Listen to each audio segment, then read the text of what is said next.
ত্রয়োদশ জাতীয় সংসদ নির্বাচনকে সামনে রেখে সাভার পৌরসভার বিভিন্ন মহল্লায় ঢাকা ১৯ আসনে বিএনপি মনোনীত সংসদ সদস্য প্রার্থী ডাক্তার দেওয়ান মোহাম্মদ সালাউদ্দিন বাবুর পক্ষে ঢাকা জেলা উত্তর জাতীয়তাবাদী আইনজীবী কল্যাণ সমিতির উদ্যোগে লিফলেট বিতরণ ও পথসভা অনুষ্ঠিত হয়েছে। এই কর্মসূচিতে আইনজীবী কল্যাণ সমিতির সভাপতি, সাধারণ সম্পাদক, সিনিয়র সহ-সভাপতি, যুগ্ম সম্পাদক, সাংগঠনিক এবং অন্যান্য নেতৃবৃন্দ অংশগ্রহণ করেন।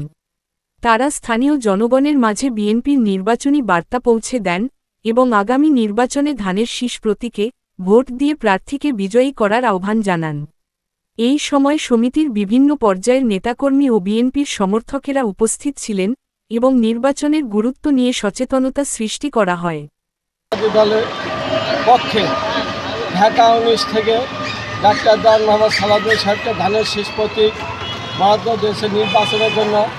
বিএনপি চেয়ারপারসন আমাদের আগামী দিনের ভবিষ্যৎ, গণতন্ত্রের প্রবক্তা শহীদ প্রেসিডেন্ট জিয়াউর রহমানের সুযোগ্য সন্তান তারেক রহমান, তিনি বিএনপি সারা বাংলাদেশে পরিচালনা চালাচ্ছেন। তার অংশ হিসাবে আমরা আইনজীবীরা ঢাকা উত্তরের পক্ষ থেকে ডাক্তার দেওয়ান মোহাম্মদ সালাউদ্দিনের জন্য ধানের শীষ প্রতীকে ভোট চেয়ে আজকে আমরা গণসংযোগ করব। আমাদের সাথে আমাদের ঢাকা উত্তরে জাতীয়তাবাদী আইনজীবীর নেতৃবৃন্দ এবং সকল আইনজীবী একসঙ্গে আমরা ধানের শীষ প্রতীকের ভোট চেয়ে গণসংযোগ করব।